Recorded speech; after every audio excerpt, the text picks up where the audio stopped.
Ravi de vous retrouver, Frédéric. On va faire le bilan de cette année 2014. Oui, parce que les fins d'année, c'est le temps des bilans. Donc, voici des succès et échecs de 2014 dans la presse. On va commencer par les succès, en l'occurrence de grandes victoires médicales dont nous parle le Parisien aujourd'hui en France. Il y en a eu beaucoup de grandes avancées, quasiment des miracles. On a vu par exemple une nouvelle méthode de détection des cancers qui permet de soigner beaucoup plus vite qu'avant, ou bien de nouveaux cœurs artificiels, tout ça en France. Ou alors en Pologne, la première réparation de moelle épinière qui a permis à ce monsieur, vous voyez en rouge sur la photo, de remarcher alors que sa moelle était complètement sectionnée. Ou bien le bébé qu'on voit lui est né de la première greffe d'utérus parce que sa mère avait une malformation. Première greffe de ce genre en Suède. Bon, évidemment, ce ne sont que des premières, donc c'est expérimental et c'est cher, mais enfin, c'est quand même de bon augure.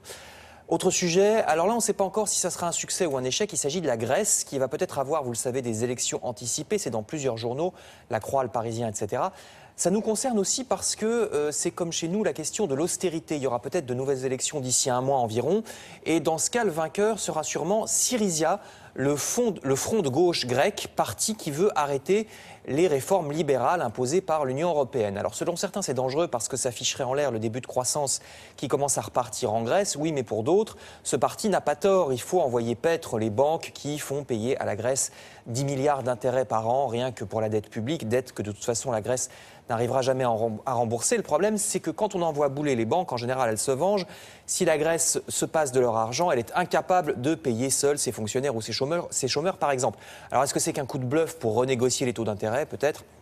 Le Figaro rappelle ce qu'est le quotidien des Grecs en ce moment. Le chômage, par exemple, est à 25%. Et on se demande si les dirigeants européens mesurent bien ce que ça veut dire ou s'ils sont complètement à l'ouest. Vous voyez, par exemple, le patron de la Bundesbank, la banque centrale allemande, il a dit « L'Europe ne va pas si mal et il n'y a pas besoin de stimuler la croissance », je cite. Alors je rappelle que même en Allemagne, il y a des millions de gens qui travaillent pour 500 € par mois, un plein temps pour 500 €. En France, il y a entre 3 et 5 millions de chômeurs selon les calculs qu'on prend. En Espagne, entre 20 et 25% de chômage. Mais donc pour M. Weidmann de la Bundesbank, tout va bien. Rapidement, d'autres bilans de 2014, par exemple l'Afghanistan, cédant Libération ou l'Humanité, 13 ans d'intervention militaire occidentale, vous le savez, 3500 morts chez les soldats, sûrement davantage chez les civils, 1000 milliards de dollars dépensés. Aujourd'hui, la coalition s'en va, sa mission est terminée. Pourtant, rien n'est réglé. Les talibans risquent même de revenir. Les journaux expliquent pourquoi ça a raté. On s'y est pris en dépit du bon sens, explique Libération dans un grand dossier. Enfin, je termine plus près de chez nous avec d'autres ratages. D'abord, celui des autoroutes. Le Parisien explique pourquoi le gouvernement ne peut rien faire. Les contrats signés par le gouvernement Villepin en 2006 ont tout bloqué. Il est désormais impossible d'imposer quoi que ce soit aux sociétés privées d'autoroutes, comme une baisse des tarifs par exemple. Le journal se demande même si le gouvernement cherche vraiment à le faire ou si ça n'est que de la parlotte. Vous lirez ça. Même chose à la SNCF, et je termine, les Échos ou l'Humanité rappellent que les tarifs augmentent de 2,5%, bien plus que l'inflation.